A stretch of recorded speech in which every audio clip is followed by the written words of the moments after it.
multiple regression. A multiple regression is the same as a linear regression, but it has more variables. So this time instead of trying to predict math achievement from just grades in high school, I can now say, what if I tried a whole bunch of different things to predict it? So let's see what that looks like. We're going to go to Analyze, Regression. We have linear, curve estimation, partial of least squares, and we have ordinal. None of these say multiple because you have to go into the linear box. So that could be a little awkward. Your multiple regression menu is actually your linear regression menu. So let's still try to predict math achievement, but let's check mother's education and father's education, grades in high school, and let's check academic track. So we're just going to check a bunch of things here and see, basically, if I throw spaghetti at the wall, is there anything that's going to match up with what I need right here? So I have my dependent variable entered. I have all of my independent variables entered. And let's take a look at method. I want to make sure for method, this says enter. Now mine defaults to that, but different versions of SPSS might do otherwise. And so you want to make sure you've checked that. For a multiple regression, you always want to hit statistics right here. And you want to make sure that estimates is checked off under the regression coefficients, and that you have model fit checked off. I don't want to add any additional information here. I'm just going to click OK. And so now I've got all of my information selected. Actually, you know what? I'm going to check descriptives because we always want to have those in our output. So I'm going to click OK and I'm going to run it and see what happens. So you'll notice this correlation table looks like the correlation coefficient matrix. It is very similar in that way. You also get your descriptive statistics, and then you have that variable table, your summary, your ANOVA, and your coefficient. So this looks very much like what you got last time, except you have this giant table to take account for. And so when I'm looking at this table, I want to look at sigma of one-tailed. And so these are my actual significance values here for the correlations that are happening. If I look at grades in high school, that is less than 0.05, so it's a significant prediction. Father's education, less than 0.05, it's a significant prediction. Mother's education, significant prediction, and academic track, significant prediction. So this is the area you want to look at, the sigma one-tailed, and you're actually going to look at each one of those predictors that we selected. Now, we can look at some other information here as well. So we could actually look in the top and we could see those correlation values. Those are my R values of what's going on. If I'm looking in here, I notice that they have ones, but the ones are occurring when it's something related to itself.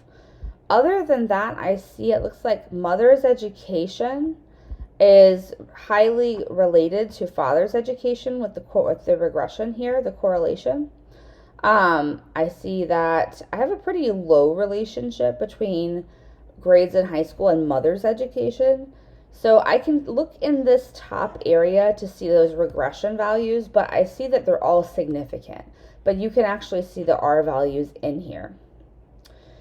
Now your model summary, again, this is summarizing all the variables at one time. So this is isolating the variables, and it's saying, what is the relationship between grades in high school and math achievement? It's 0.472. What is the relationship between father's education and math achievement? So in a way, this is like your post hoc test where you could really break it out and look at things one by one. But if I want to know overall how well do all of these variables predict math achievement, this is where I'm actually looking. And I'm looking at, okay, I've got my R value, which is 0.616. And if I'm looking at that R value of 0.616, then I know that this is going to be utilizing the table that we talked about. 0.616 is right between 0.5 and 0.7 or 0.8. So we know this is going to be a large effect size. We know that 34% of math achievement is impacted by these 4 variables. And so that's what that model summary tells us. Now, if I'm looking at the ANOVA, remember, this is not comparing the means. This is trying to say how well is these predictors predicting math achievement. So it's looking at all of these predictors, and we see that when used together, all of these predictors are significant. Again, this table is telling you one at a time. Is this significant? So grades in high school, significant. Father's education, significant. This table is telling you when all of these are used together, they significantly predict the dependent variable.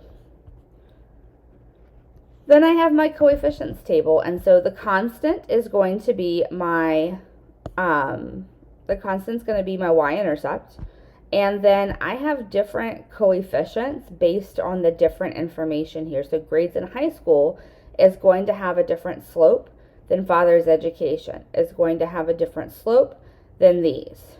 So that's going to be really key to understand here, is that this is breaking out that equation line. And so I'm not necessarily going to have a prediction line for multiple regression. I'm going to have this blended table and not an actual y equals that's going to occur here. This table also has some other interesting information. I can see that academic track is less than 0.05, as is grades in high school. So when all the predictors are used at one time, like we did here in the ANOVA, these two are the ones making it significant. So these coefficients are important information as far as the significance goes. So this is kind of, again, like your post hoc test. You can zoom into what's happening here and see, well, this is when they're isolated and they're compared one at a time. This table is saying, well, when I use all of these at one time, the ones that are significantly impacting, again, significantly predicting, is going to be grades in high school and academic track.